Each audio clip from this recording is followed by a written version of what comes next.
欢迎来到新闻和活动频道，请订阅和分享已更新有关当今最着名明星的最新信息。维和防暴队首映黄景瑜、王一博、钟楚曦获赞演出警察精气神。4月29日，五一档高燃动作大片《维和防暴队》举办首映礼，监制刘伟强，导演李达超，携演员黄景瑜、王一博、钟楚曦、谷嘉成、赵华卫、木兰齐聚现场，与观众们互动交流，畅聊幕后趣事。影片由刘伟强监制，李达超执导，黄景瑜、王一博、钟楚曦领衔主演，欧豪特别出演，朱亚文特邀出演，谷嘉成、赵华卫主演，印小天友情出演，将于5月1日全国上映。谈到饰演的角色，黄景瑜用面冷心暖和护短来形容。虽然平时看起来沉默寡言，但当队员遇到危险或责难时，冲在最前面的永远是霸气的队长。有他在，队员们永远都是安全感拉满。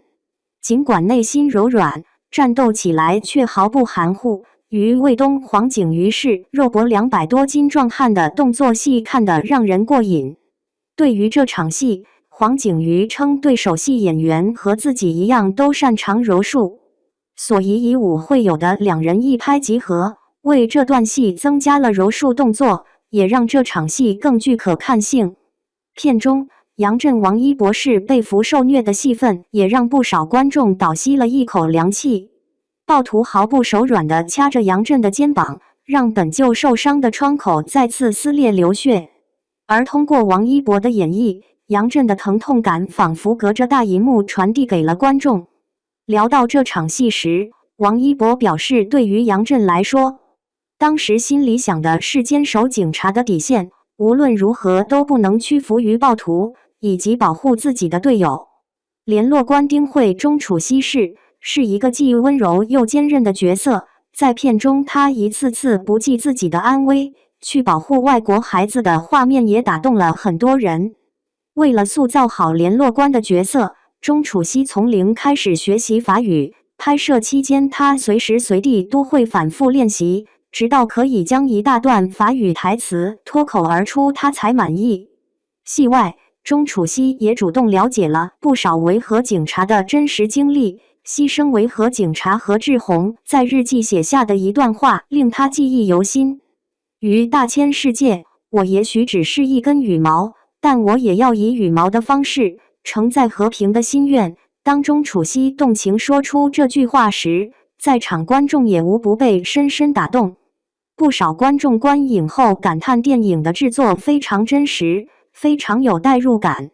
对此，导演李达超分享了剧组对于真实性的追求。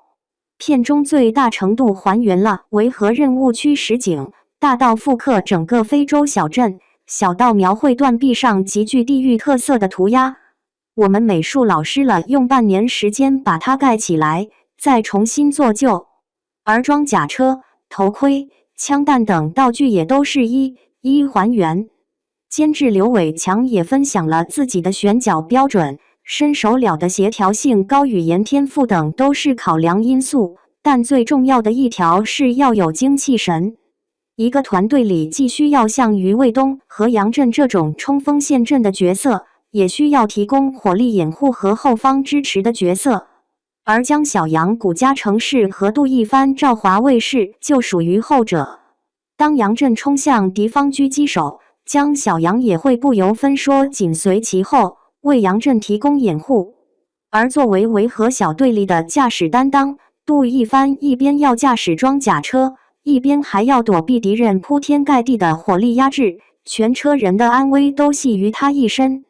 赵华卫调侃自己平日车技很好，但驾驶装甲车时刚开始连启动它都有点困难，所以需要经常练习才能达到导演的要求。片中关键证人赛琳娜妈妈的扮演者外籍演员木兰也来到了现场，她对影片的还原度表示了高度认可。她认为电影真实展现了任务区的残酷景致。已在中国学习生活了10几年的她激动表示，中国是一个非常让人有安全感的国家。他也希望学习更多中国文化、中国精神带回非洲。而对中国文化颇有研究的他，更是在现场流利背诵了《木兰辞》，收获一阵掌声。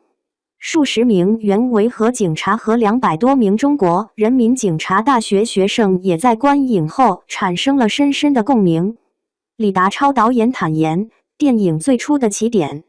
其实是自己听到8名中国维和警察在任务区牺牲的新闻，当时便深受触动。公安部装备专家、一等功臣，服役期间10余次赴海外执行维和相关任务的毛荣峰动情表示：“我就是那8位烈士的战友。”所以他观影后备受触动，发言时更是几度哽咽，并感谢主创们弘扬了维和警察的事迹，从电影中感受到主创花费的心血。原维和警察刘铮铮认可了电影对维和任务区的还原，直言电影把我的回忆一下子就拉到了20年前，装甲车在眼前被炸毁的画面，自己至今仍历历在目。映后现场气氛高涨，曾参与过海外维和任务的原维和警察们称赞了影片的真实性，称无论是电影情节、战斗场面等都非常贴切地还原了任务区的场景，并认可了影片的意义能够让大家真正认识我们。影片由刘伟强监制，李达超执导，黄景瑜、王一博、钟楚曦领衔主演，欧豪特别出演，朱亚文特邀出演，古嘉诚、赵华为主演，印小天友情出演，将于5月1日在全国上映，预售火热进行中。